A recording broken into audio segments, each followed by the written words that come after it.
Marco, tudo bem? Muito boa tarde. Tudo bem? Tudo bem, Marco? Deixa eu apresentar aqui a galera, deixa eu me apresentar primeiro, né? Pois não? A gente não se conhece ainda, acho que nem dos e-mails, né? Viu? Você trocou e-mails só com a nossa Sim, secretária, Nilva, né? isso, foi muito atenciosa. E eu já abro aqui primeiramente agradecendo a atenção de vocês. Eu sou um missionário aqui nessa conversa com vocês. E fico muito feliz aí de vocês terem arranjado esse espaço, tá? Para conversarmos a respeito do assunto. Bom, Marco, a gente é que agradece aqui a chamada de vocês. Deixa eu me apresentar, me chamo Hilder Brando, né? Atualmente eu faço parte do quadro efetivo da AGIN. Atualmente eu estou como chefe dessa assessoria que se presta, além de secretariar os processos, julgá-los em segunda instância, né? Pois não. Recursal, né? Agora essa turma tá jovem, essa turma da ANAC tá, ó, super jovem, isso é muito bom. A gente é conservado no álcool. Vocês ficam lá, Não, Marco, vocês ficam ali na camada de ozônio, né? Daquela altitude não pode dar errado. Antioxidante natural. natural. A gente tem o Bruno Kruchak, que hoje está na gestão da qualidade processual, que foi uma coordenação que a gente criou recentemente, né, para fazer um acompanhamento melhor dos processos. Perfeito. Com viés assim, da mudança da mentalidade da ANAC de regulação comando e controle para regulação responsiva, né, e a gente com essa visão já criamos essa coordenação para acompanhar esses trabalhos. E temos aqui também o Cássio, né, que é esse rapaz aí bem cabeludo, só que não. Que é o gestor da parte de julgamento de processos aqui da AGIN. Então ele é como se fosse um presidente de turma, né, recursal. Perfeito. E coordena toda essa parte de julgamento, né, tá? Então, feitas as apresentações, eu vou só dar umas obviamente, se você quiser se apresentar, Marco, fica à vontade aí. Então, Marco Calzolari, a nossa relação com a ANAC já é de longo tempo, né? Nesse momento eu estou representando o nosso querido comandante, Eduardo Felipe, uma pessoa que é fã, inclusive, da ANAC, por algumas oportunidades, inclusive uma oportunidade lá mesmo no aerotático, lá na base deles, pilotos não autorizados, tá, foram identificados pela ANAC e aquele comando naquela base recebeu, o pessoal da ANAC ficou baseado ali durante esse processo, que os caras levantaram voo, fugiram, né, conseguiram fugir e, enfim, o comando deu esse suporte, ficou muito feliz de dar esse suporte para a ANAC. Depois parece que eles foram interceptados em Congonhas, conseguiram pegar os caras que estavam voando, eram pilotos treinados, mas não autorizados a fazer esses voos, né? Mas enfim, isso foi bem sucedido e marcou muito o comandante Felipe nessa oportunidade. O Sou Comunicação, Sindicato Nacional das Empresas de Administração Aeroportuária, e por conta até de uma relação institucional, em algumas oportunidades eu tive reuniões, inclusive a última foi ainda com o Brigadeiro Paz e Barros. Nós tive com o presidente. Agora o Paz e Barros está como presidente da Infraero, né? Mas a última vez que eu estive presencialmente na ANAC com o presidente do CINEA foi justamente com o Brigadeiro Paz e Barros, o pai dele, né? Então a gente sempre esteve muito próximo, um lado do Calzolari com relação ao CINEA, da ANAC, a Infraero faz parte, inclusive, do CINEA, né? Enfim, nessa oportunidade aqui, eu até me sinto muito honrado de poder ser o portador dessa conversa para o comandante Felipe. Muito obrigado mais uma vez pela oportunidade, e esse agradecimento antecipadamente também é do deputado Castelo Branco e do próprio comandante Felipe. Toda nossa, tá? Transmita os abraços aí de volta para essa turma toda e para você também. Eu vou falar primeiro um pouquinho do procedimento, né, em que faz tal processo. Pois não. Depois a gente vai falar rapidamente sobre a matéria, né? Porque é exatamente sobre isso, sobre a matéria, né? Onde começa um pouco do discurso aqui que eu vou tomar de conta. E aí eu peço para Cássio e Bruno ficarem à vontade aí para interromper e para complementar ou para corrigir, se for o caso, né? Perfeito. Primeiro, Marco, eu queria dizer para você que essa etapa que a gente está efetuando hoje, esse bate-papo, ele é um bate-papo mesmo, né? Ele para o processo, claro. Assim, se você, eu vou até colocar aqui a norma, eu não sei se você conhece, mas eu vou colocar aqui a resolução 472, que é a norma que baliza esse processo, tá? Para que vocês também tomem conhecimento e saibam do passo a passo do processo dentro da ANAC, que vai acontecer inclusive com o processo de vocês aí, tá? Pois não. Então, eu estou colocando ela aqui, depois você copia, fica à vontade, tá? Certo. Então, assim, essa etapa, ela não tem previsão nessa norma, porque essa norma fala do procedimento inteiro, mas geralmente a gente recebe os regulados, né? Para conversar mesmo, para tirar dúvidas e tal, e geralmente a gente centra esse bate-papo, tá? Na parte procedimental, na parte das etapas, na parte da formalidade, né? Porque o nosso julgamento, ele é um julgamento feito por analistas que são nomeados pela diretoria. Claro. E obviamente que esse julgamento ele tá, né? Ele vai ser feito por uma pessoa e posteriormente é que vocês vão saber o resultado, tá? Então a gente não costuma fazer abordagens da matéria, mas a gente sempre ouve quando os regulados vêm trazer argumentações aqui, tá? Acho que esse é o primeiro ponto, tá? O segundo ponto, eu vou falar um pouquinho sobre a etapa que está o processo mencionado aí, né? Atualmente vocês entraram com ele com recurso à segunda instância, né? Que é a nossa instância, por conta de uma decisão que foi dada em primeira instância, tá? A qual impôs a vocês uma sanção de R$8.000, né? Com base numa capitulação, que é uma capitulação já historicamente consagrada aqui na agência, que é a gente chama recusa de fornecimento de informações quando solicitadas pela fiscalização, tá? Então, deixa eu falar um pouquinho sobre essa etapa, né? Daqui a pouquinho, eu acho que no máximo até a semana que vem, vai ter um outro documento aí, que é um documento de admissibilidade desse recurso, tá? Que é feito pela nossa gestão processual, né? E eles vão dizer, o recurso foi admitido, ok, está no prazo, a pessoa é legítima para defender-se pela empresa ou pelo próprio regulado. Pois não. E ok, isso vai ser encaminhado para a turma de julgamento, né? E a coordenação de julgamento é quem vai tomar de conta desse processo para iniciar a distribuição, julgamento e tudo mais. Tá? Não pelo valor, mas pelo circuito normal do processo. Esse processo ele entra numa fila processual que a gente tem, né? Não são... Antes a gente tinha bastante processos, hoje a gente tem bem menos processos, mas ainda assim existe uma fila a ser seguida, então claro. eu não posso te dar um prazo para a gente dizer quando isso vai ser feito, tá? Mas ele vai entrar na fila normal, né? E aí, eu já abro um parêntese aqui para que vocês aí já pensem em se cadastrar no SEI, no nosso protocolo eletrônico, tá? Pois não. E aí... entrem em contato, vocês podem ir lá na página da ANAC, daqui a pouco eu posso jogar aqui também no link aqui para que vocês se cadastrem, não sei, e fiquem acompanhando, porque a gente tem um acompanhamento eletrônico do processo. Claro. E vocês vão começar a notar que vão ser anexados outros documentos aí, e vocês possam acompanhar esse processo de uma maneira mais célere e mais online mesmo, né? Perfeito. Então eu recomendo fortemente que vocês entrem, né, no site da agência, se cadastre no protocolo eletrônico, que é bem saudável, a comunicação se torna bem mais rápida, tá? Aqui, Marco, na AGIM, a gente tem dois tipos de julgamento, né? A gente tem um julgamento que a gente chama de julgamento colegiado, né?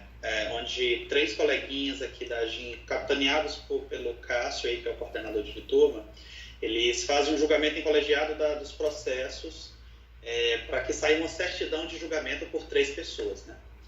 O requisito para que ele entre em formato colegiado é que a multa dele, ou as multas agregadas, elas sejam superiores a R$10.000, tá? Pois não. Então, eu estou falando isso porque, obviamente, o seu caso vai cair em regime monocrático. Então, a gente vai ter uma pessoa só analisando o seu processo, um julgador, que vai fazer um parecer de julgamento, vai entregar, eu acho que... Aí depois o Cássio pode até explicar melhor como é que vai ser isso. E isso vai ser passado para esse coordenador que está aqui, para que ele faça uma revisão desse documento e dê a decisão, porque quem dá a decisão é ele, tá? Sobre o processo, tá? Então, assim, já vou antecipando logo que o seu processo não vai cair em regime colegiado, ele cai em regime monocrático. Então, ele entra na fila, vai para o analista, o analista dá um parecer, depois ele encaminha para o decisor para a decisão. Tá? Eu, enquanto gestor da AGIM, não participo desse circuito de decisões. O meu trabalho, a turma de julgamento, coordenada aí pelo Cássio, ela tem uma independência de julgamento. Tá? Obviamente que as questões, né, materiais, elas são firmadas em âmbito da assessoria, né? Mas eu não tenho ingerência sobre o trabalho, ingerência material, né? Eu não posso simplesmente chegar, olha, vamos lá, né? Eu não tenho essa ingerência. O meu trabalho é gestão do setor, né? Então, a casa de julgamento ela é independente para tomar as decisões dela, amparadas pelas discussões que a gente já faz internamente, tá? Perfeito. Então, o teu processo vai cair em regime monocrático, vai ter um julgador, vai ter um coordenador assinando e ele vai passar, né, e você vai ser notificado por isso, tá? Após isso, né, se você pegar aí a resolução 472, que eu anexei aí no link do chat, a gente tem a previsão de uma outra etapa, que é somente revisional, tá? A gente tem um recurso à diretoria, mas o recurso à diretoria ele tem uns requisitos que são muito, muito restritivos, né? Então, tem que haver uma sanção pecuniária que seja superior a R$100 mil, eu acho que é isso, né, Bruno? Tem que haver também um tipo de sanção que é restritiva de direito envolvido, ou seja, uma suspensão, uma cassação, que é para poder subir para a diretoria. Claro. E só nesses casos é que realmente o processo sobe em recurso para a diretoria. Sim. Ou seja, a matéria não está julgada em definitivo, você ainda tem direito a mais um recurso à diretoria, né? E vamos dizer assim, a cobrança desse crédito ela fica suspensa enquanto não resolver a lide envolvida ali, tá bom? No seu caso, eu só estou dando notícia ruim, mas faz parte. No seu caso, ela não se enquadra no regime de recurso à diretoria, porém se enquadra no regime de revisão administrativa, que é uma outra fase. Tá? Perfeito. A revisão administrativa também tem requisitos muito restritivos, né? Você tem que trazer ao processo fatos novos ou circunstâncias que você considera relevantes, para que aquela condição que foi imposta a você ela seja revertida ou diminuída, tá? Pois não. E a admissibilidade disso também é feita por nós, tá? Pela AGIM.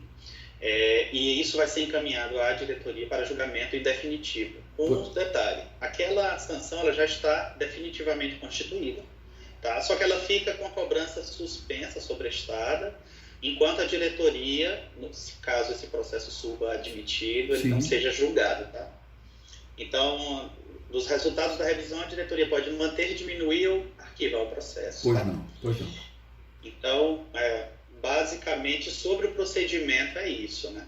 Obviamente que se a gente identificar algum lapso, né, que foi dado na decisão anterior, ou algum lapso que a gente encontrou no procedimento de lavratura, enfim, qualquer erro que a gente encontrar, a gente devolve o processo para as instâncias originais, para que eles possam fazer as correções devidas, tá? E aí depois ele retorna para a gente, para que a gente possa fazer o julgamento definitivo. Isso, como o processo ainda não está sendo analisado, a gente não pode simplesmente, assim, eu até gostaria de dar mais informações, mas não vai ser o caso dessa vez. Tá? Eu entendo. Tá. E aí, como ele está ainda na fase de admissibilidade, daqui a pouco vai ter um documento de admissibilidade e encaminhamento para julgamento, tá? Sobre o procedimento, Marco, basicamente é isso. E aí, passando um pouquinho para a matéria, que também, né, a gente também não pode adentrar muito para não virar aqui uma discussão material, e não é também o nosso objetivo aqui. Obviamente que a gente vai ouvir você, não temos problema nenhum.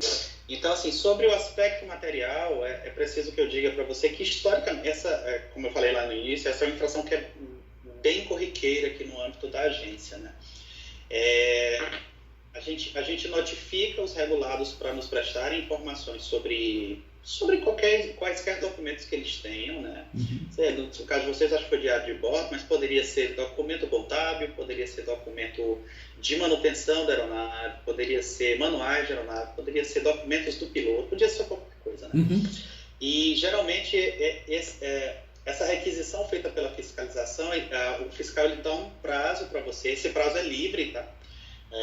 A agência ela não tem normativo que estabeleça um prazo mínimo, então geralmente os fiscais eles dão assim 20 dias, 30 dias, já vi fiscais dar 60 dias, tá? E a incidência dessa infração ela se dá quando dentro do prazo dado pela fiscalização não houve retorno por parte do regulado com relação àquela requisição que foi feita na etapa anterior da fiscalização, tá?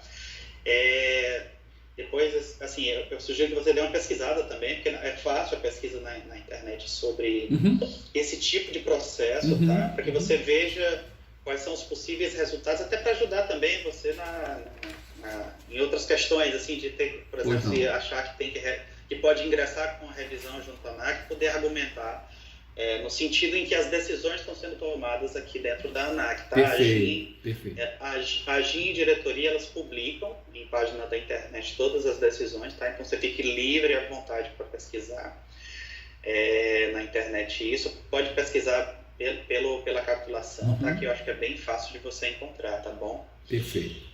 Então, Marco, basicamente é isso, né? Se Bruno e Cacildes e Cássio quiserem complementar, eu deixo a palavra com eles e aí depois na sequência você pode ficar à vontade, tá, Marco? Tá. Obrigado. Acho que o Hildebrando já traçou aí o desenho do rito de forma bem tranquila. Eu acho que não tem muito a acrescentar, não. Com relação ao mérito em si, na verdade o processo ainda nem está na nossa coordenação para análise ainda. Perfeito. Mas é basicamente o que ele falou, né? Esse quesito em especial, ele é bastante comum, são muitos processos em relação a isso. Existe a possibilidade até do regulado retornar no caso de qualquer dificuldade, não vou poder cumprir esse prazo, pedir dilação de prazo. Existem alternativas, né, para que se evite chegar até esse ponto, né, de se lavrar um auto de infração. Talvez essa comunicação até com a fiscalização da ANAC tem que ser aprimorada. Alguns regulados precisam entender isso, né? Receber um pedido, um requerimento com um prazo, não vai poder cumprir, entre em contato com a fiscalização, pede uma dilação desse prazo, explica a dificuldade que tem para atender, né? Eu não vi o caso em particular, ainda não chegou para análise. O Hildebrando já desenhou bem tudo que permeia aí esse caso, qual o rito que vai ser seguido, né, a princípio. Então, os meus complementos são pontuais e, na verdade, eles envolvem só questões um pouquinho adjacentes. A primeira dela foi sobre a fala do Hildebrando, que na hipótese de recurso e revisão, há uma suposta sobrestamento da cobrança. Eu vou falar isso só para que não seja advento de surpresa. Esse sobrestamento ele não significa inexistência de correção e aplicação de juros e mora. A gente costuma tentar deixar isso mais claro para o regulado, porque muitas vezes ele está enxergando ali, minha multa foi 8 mil, mas eventualmente quando chega uma cobrança para ele, está um pouquinho acima daquilo. Então é só fazer esse ajuste. Enfim, é uma questão que é uma interpretação que a Procuradoria trouxe para a nossa norma, só para deixar isso claro, para que não seja fruto de surpresa. Enfim. E fazer um adendo com relação a uma infração corriqueira, que o Hildebrando colocou.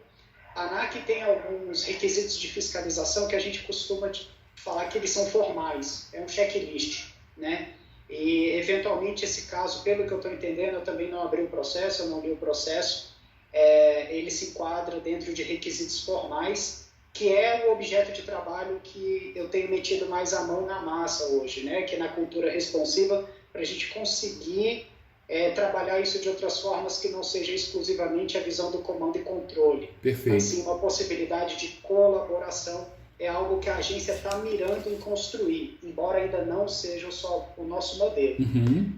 E por último, Só reforçar essa última parte que o Delbrando falou sobre a publicação das decisões no site da AGIM e da diretoria, é uma ferramenta bastante interessante de observar o padrão de decisões. Então, existe o padrão, que os requisitos normativos eles tendem a ser julgados, e dentro desse padrão, seja por manutenção, seja por arquivamento, seja por incidência de atenuantes ou agravantes, é interessante como fonte de pesquisa nesse sentido, e existe essa vantagem da ampla publicidade dos atos que a gente vem decidindo, né? Então, era só essas complementações mesmo, e, sei lá, acho que a gente já falou demais, acho que é hora de te escutar. Eu vou tentar desenhar mais ou menos a preocupação do comandante Felipe, porque ele está tenso com relação a isso.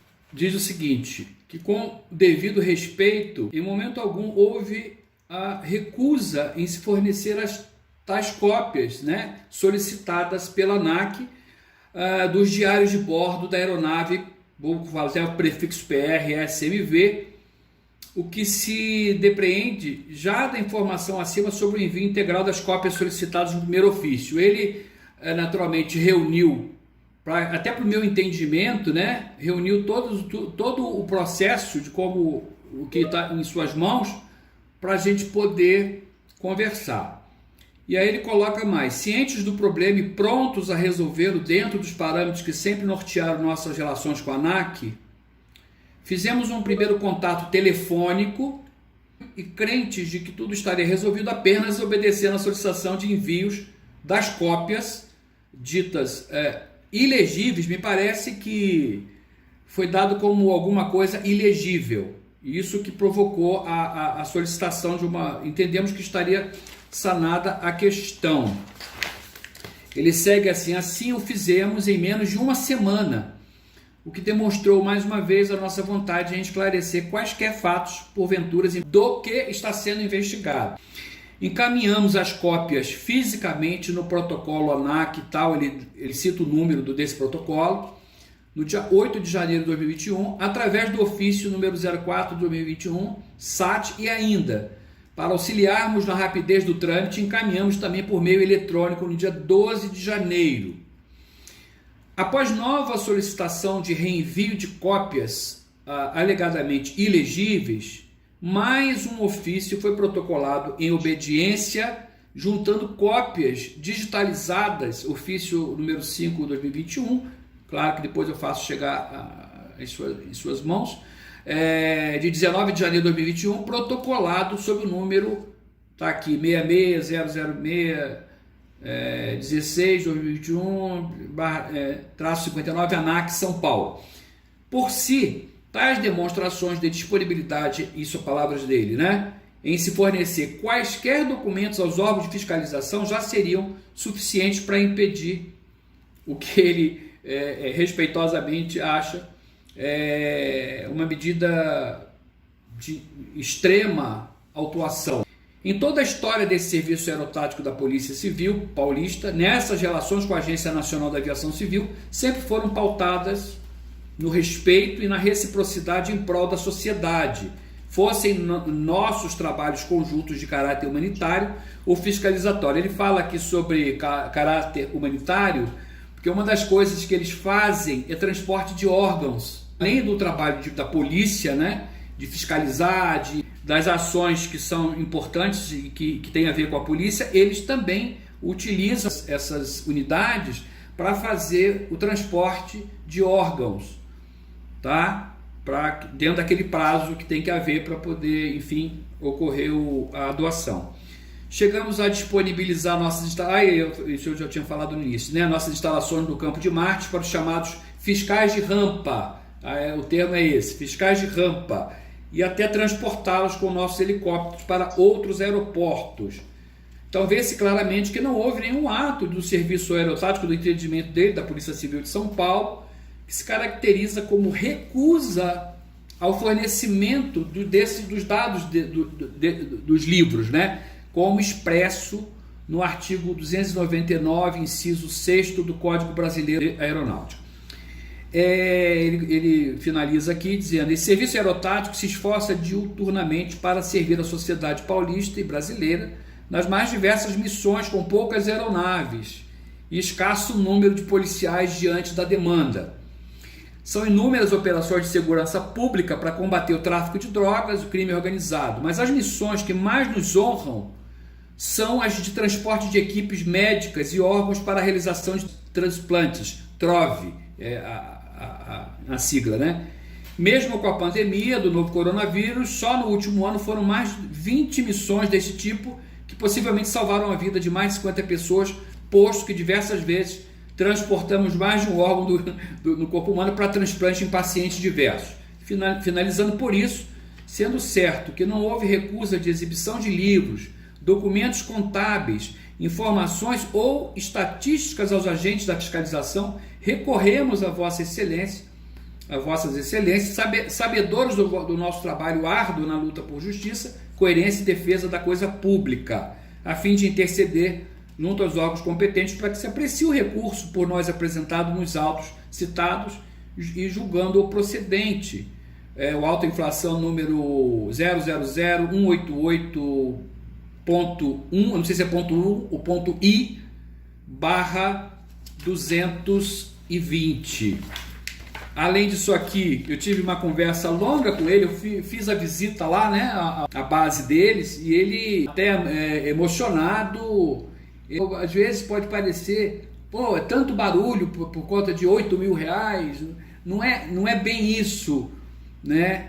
Simplesmente, e sim, o recurso visa justamente esclarecer, e ele já se pronuncia se houver qualquer necessidade de reunir qualquer outras coisas que sejam importantes nesse recurso, ele se disponibiliza para vir a Brasília ou ir a qualquer lugar para contribuir, né, com a clareza do que ele está se defendendo, e também, claro, no sentido de colaborar, né, e de respeitar as decisões, a análise e decisões da ANAC.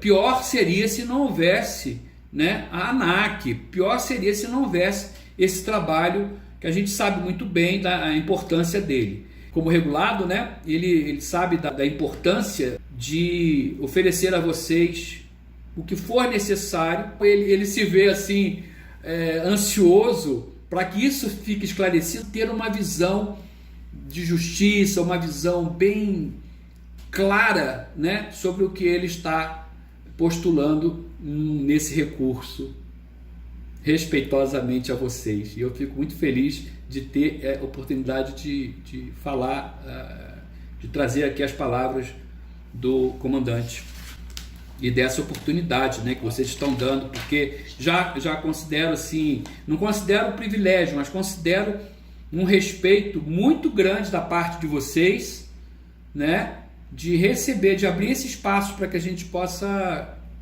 colocar as coisas da forma como a gente está colocando.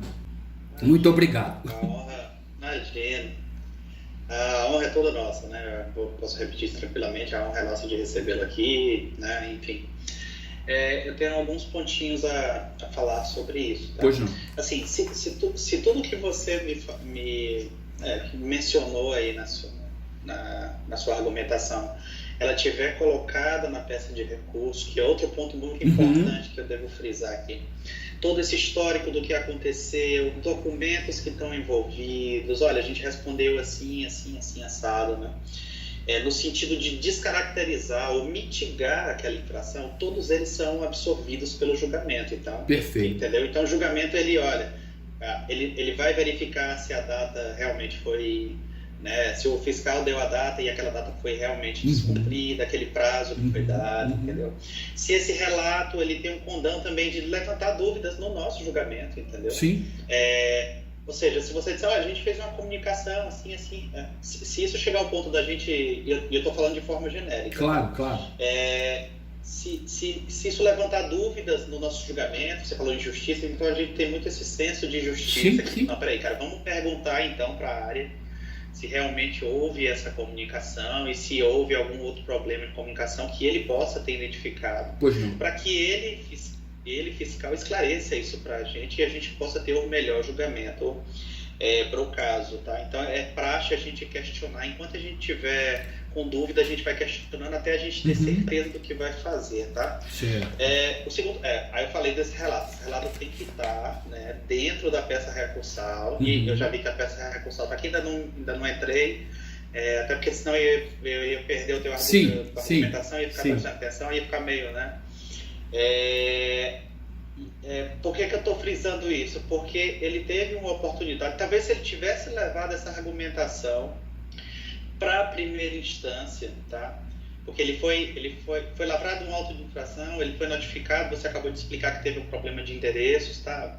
Infelizmente a agência, inclusive já teve infração da agência por endereços desatualizados. Hoje em dia essa infração, acho que ela nem existe mais, mas já teve essa infração, tá? Então a responsabilidade pela atualização cadastral do regulado é totalmente dele. A ANAC tem uma base de endereços e manda, né, enfim. Então ele teve uma decisão de primeira instância dentro do processo que foi dada à revelia dele, porque ele teve a oportunidade de se defender. Talvez se tivesse trazido esses argumentos naquela oportunidade, aquela decisão de primeira instância poderia, né, ter sido, vamos dizer assim, mais favorável para ele, entendeu?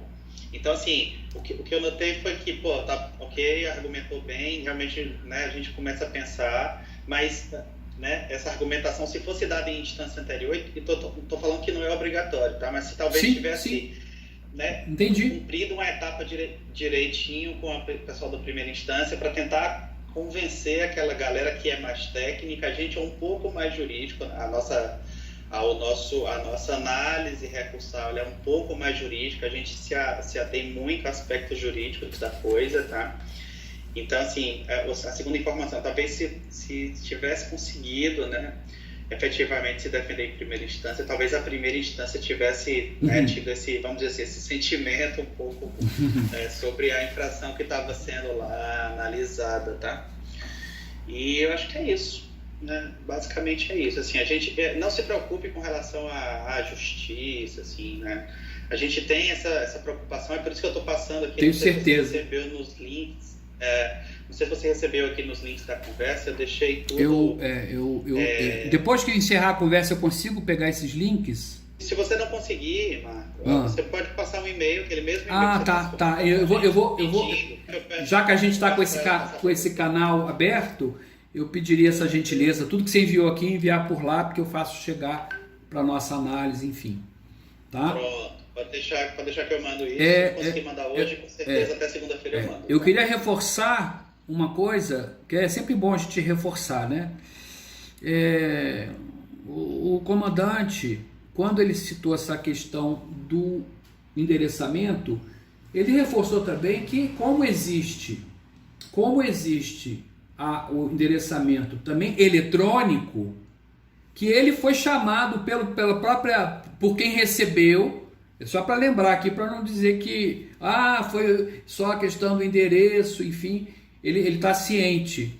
Ele, segundo ele reforçou, ele tem todas as argumentações e norteia, né, esse recurso, o próprio embasamento dele, aquilo que ele falou, que ele expressou em palavras, talvez seja a alma desse recurso, né, que está chegando nas mãos. Ele tinha uma dúvida, no pensamento dele, a multa seria agora no dia 26. Não, assim, o que é que acontece? A gente lavra um auto de infração informando para o regulado sobre aquela infração. Ele tem um prazo para se defender. E aí, logo após esse processo, é encaminhado à primeira instância, né, para julgamento em primeira instância. Né? Nesse julgamento, caso seja desfavorável ao regulado, ele diz assim, vai ter uma multa no valor X, né, e para ser imposta aquele regulado. Tá? Então, a multa é lançada por nós, a AGIM, né, a gente lança a multa e informa o regulado, notifica ele, teve uma decisão no seu processo, e agora você está recebendo uma multa nesse valor X que você tem até o dia Y para pagar, tá? Quando você entra com recurso, Ah, né? sim. Quando você entra com recurso, você não tem a obrigação de pagar essa multa, tá? Entendi. Mas é como o Bruno colocou anteriormente, essa multa ela vai correndo ali uma atualização, né, paralela a ela, entendeu? Mas a gente não vai cobrar você. Você que eu digo regulado, Sim. a gente não cobra nenhum regulado se tiver com recurso pendente de análise, entendeu? Então ele pode ficar tranquilo, pode demorar o tempo que for, né? E a gente não vai efetivamente cobrar essa multa do regulado. Tá. Uma pergunta. Então tá com, vamos dizer assim, tá com a exigibilidade suspensa enquanto não julgar o mérito do recurso que foi interposto. Perfeito. Nessa mesma linha, desculpe te interromper, nós temos uma ideia, não temos nenhuma perspectiva de tempo, né? Não. Marco, inclusive, assim, eu não costumo nem recomendar isso, mas porque realmente é um lapso da agência, tá? E eu reconheço aqui que a gente não tem essa previsibilidade para o regulado, né, de mostrar para ele, ó, se o processo vai ser julgado em tal data e tudo mais, mesmo por conta da nossa rotina de trabalho e do quanto a nossa capacidade operacional também não é tão adequada. Desculpe, eu não estou forçando nenhuma uma pergunta, nem intenção capciosa. Não, mas eu não estou me sentindo forçado não, pode deixar. Eu só estou dizendo que eu faço a minha culpa aqui por parte do Estado, da agência, porque a gente entende que deveria haver essa previsão para o regulado, até para ele esperar que dia que vai ser julgado o processo dele, mas infelizmente a gente não tem.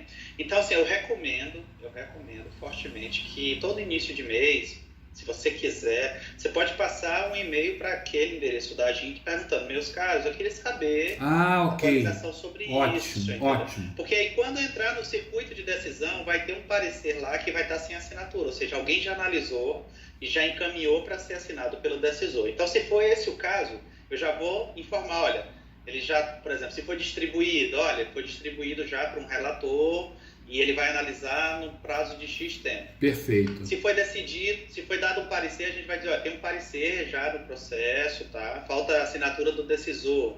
Entendeu? Pelo menos vocês poderem acompanhar isso. Sim. E aí, obviamente, que isso não anula, por exemplo, o protocolo eletrônico. Você também pode acompanhar, porque cada atualização vai ter um documento também lá, entendeu? Claro, mas então, eu já lhe adianto que eu vou usar esse... Tá? Pode usar. Esse caminho aí para fazer a cada início de mês, mandar uma lembrancinha lá, por favor. Até porque eu conheço o comandante. Primeiro, ele está muito confiante. Vamos torcer e, claro, eu tenho certeza que vocês também. A gente sempre quer que as coisas boas aconteçam, né? Independente de qualquer coisa, tá? Marco, só para reforçar uma coisa que você colocou aí, né? O que a gente quer efetivamente, o que a agência quer, e a gente hoje está caminhando inclusive para isso, existe uma mudança de mentalidade dentro da agência com relação a isso. A gente não precisa multar os regulados, a gente não precisa sancionar os regulados, a gente precisa que eles estejam em conformidade com a agência, com as regras da agência, tá? E é isso que a gente busca, né? A nossa mentalidade aqui enquanto julgadores é essa, sabe? A gente prefere que a gente ter vários regulados conformes, parceiros, tá? Porque a agência ela costuma ser parceira de regulado, tá? Obviamente que dentro dos limites ali, eu continuo sendo o regulador, mas a nossa intenção é trazer os regulados realmente para conformidade, trazer para parceria e trazer para melhorar inclusive a nossa regulação, tá? Então esteja certo disso, de que a nossa intenção realmente é fazer com que os regulados sejam parceiros e a gente possa fazer a melhor regulação possível, tá? E sobre o protocolo que eu te falei, de ficar nos chamando, fica à vontade, o e-mail da AGIM é para isso. Farei isso. Mesmo porque, como eu te falei, a gente tem culpa no cartório, porque a gente deveria ter um procedimento mais, vamos dizer, transparente sobre isso. Infelizmente, não temos, né? E aí pode passar e-mail que a gente vai responder com todo prazer, vamos informar direitinho em que posição tá. Já agradeço. E aí quando for dada a decisão no final, obviamente, se você passar o e-mail, a gente também vai informar e você vai receber a notificação com relação a isso, tá bom? Tá certo. Bom, Marco, eu acho que eu não tenho mais nada a acrescentar. Se o Cássio tiver coisa aí. Não, seu Cássio, eu só tenho a agradecer mais uma vez, né? Tá virando uma repetição. Agradecer esse espaço, né? Em nome do comandante, e também reforçando do Castelo Branco, deputado Castelo Branco, que também se juntou ao saber, ao ouvir a situação dita pelo comandante, e também se uniu a mim para poder ouvir, ter essa oportunidade que vocês estão dando. Agradeço muito. A gente é que agradece, tá, Marco? Fica à vontade para chamar a gente. Estamos à disposição para esclarecer, para tirar dúvidas, para responder o que vocês precisarem, tá? É sempre um prazer recebê-lo.